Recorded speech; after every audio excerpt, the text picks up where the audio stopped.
हे WhatsApp guys, कैसे हो आप सभी। I welcome you all to my YouTube channel and I am Siddhant Pawar.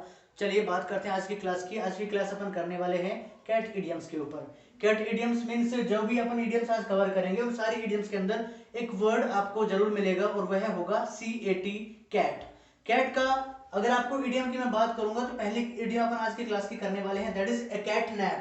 That is a cat nap. तो जब कभी भी आप कैट नैप की बात करते हो, इसका हम बेसिकली मीनिंग लेकर के चलते हैं short sleep.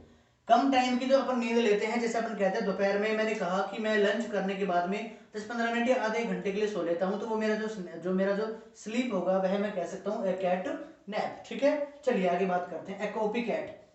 Copy cat means हम ऐसे भी कह सकते हैं इसको, अदर वर्ड में अगर अपन बात करें तो ये कह सकते हैं कि जब मैं किसी दूसरे पर्सन की नकल करता हूं, when I imitate other person, जब मैं किसी दूसरे पर्सन को इमिटेट करता हूं, या हम ऐसे कह सकते हैं वन हु इमिटेट्स अदर्स। ठीक है, या जो आदमी दूसरों की करता है कॉपी, उस पर्सन को ए कॉपी कैट कहा जा सकता है। तो आपको दोनों समझ में आए, cat nap and a copy cat, दोनों आपको समझ में आ गए होंगे। तो मैं आगे बढ़ता हूं, नंबर 3 इडियम को अपन कवर करेंगे, टू बेल ए कैट।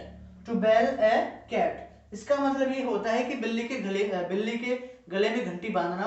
ये भी कहा जा सकता है to do an impossible task.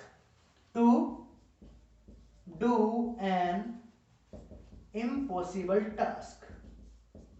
ठीक है, जब आपको ये कहा जाएगा कि आप किसी ऐसे पर्सन की बात करते हो जो कि ऐसे काम को करना चाह रहा है जो काम अपने आप में क्या है, इम्पॉसिबल है।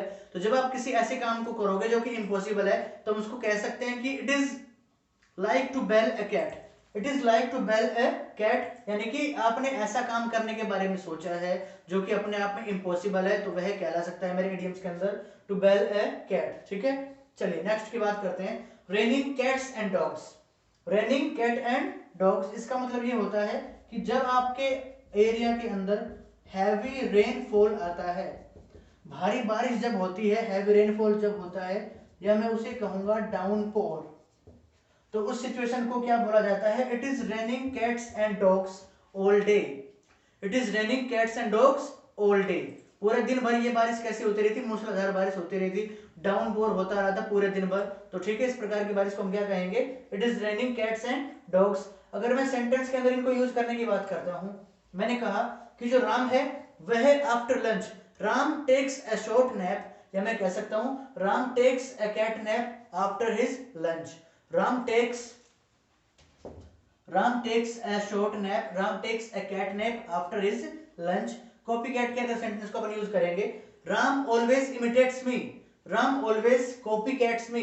ठीक है, राम हमेशा मेरी नकल करता है। टू बेल ए कैट, इसका मतलब क्या होगा, to do an impossible task. ठीक है, नंबर 4 क्या था मेरा, रेनिंग कैट्स एंड डॉग्स, इसका मतलब ये हो सकता है कि हैवी रेनफॉल या डाउनफॉल। नेक्स्ट इडियम की अगर हम बात करेंगे तो आज की क्लास की नेक्स्ट इडियम होगी, ध्यान से देखते हुए चलना सारे। आई होप आपको जो ये वर्ड्स हैं, जो इडियम्स की मैं बात करने वाला हूं, आपको समझ में आ रहे होंगे। नंबर 5 इडियम जो मेरी है आज की, वह होगी, आज की जो नंबर 5 इडियम है वो हैगी, let let the cat out of the bag. Let the cat out of the bag, इसका मतलब ये हो सकता है कि जब कभी भी आप सेंटेंस में बात करते हो किसी के बारे में, क्या किसी का सीक्रेट खोलने की बात करते हो, किसी का राज बताने की जब आप बात करते हो, इट मीन्स टू डिस्क्लोज या रिवील। टू डिस्क्लोज या रिवील समवन्स सीक्रेट, किसी एक व्यक्ति का रहस्य बताना या सीक्रेट बताना क्या कहलाता है, to let the cat out of the bag. ठीक है, नंबर 6 इडियम है आज की अपनी क्लास की, ए cat in gloves catches no माइस। ठीक है, यहां पे आप देखेंगे इडियम नंबर 6 है मेरी, ए cat in gloves catches no माइस। एक बिल्ली जो कि ग्लव्स पहन के रखती है किसी भी चूहे को नहीं पकड़ सकती। इसका मतलब ये होता है कि जब आप कोई ऐसा काम करते हो और उस काम के अंदर आपने ज्यादा पोलाइटनेस दिखा दी हो, it means excessive politeness is always very harmful. ठीक है, excessive politeness is always very harmful. ज्यादा अगर हम बात करेंगे किसी पर्सन के बारे में जो कि ज्यादा पोलाइटनेस दिखाता है तो उसको कभी भी ज्यादा फायदा नहीं होता है। तो इस प्रकार की सिचुएशन को क्या बोला जाता है? A cat in gloves catches no mice. Number 7 idiom जो है आज की वो होगी मेरी to put the cat among the pigeons. ठीक है, to put the cat among the pigeons, इसका मतलब ये हुआ कि बहुत सारे कबूतरों के झुंड के अंदर, ठीक है, आप किसको रखते हो? एक बिल्ली को अगर रखोगे तो इसका मतलब क्या होगा? इसका मतलब ये होगा कि हम क्या कर रहे हैं? एक मुसीबत को न्योता दे रहे हैं। किसी भी मुसीबत को अपन क्या कर रहे हैं? न्योता दे रहे हैं। और इसको हम कह सकते हैं टू क्रिएट ट्रबल,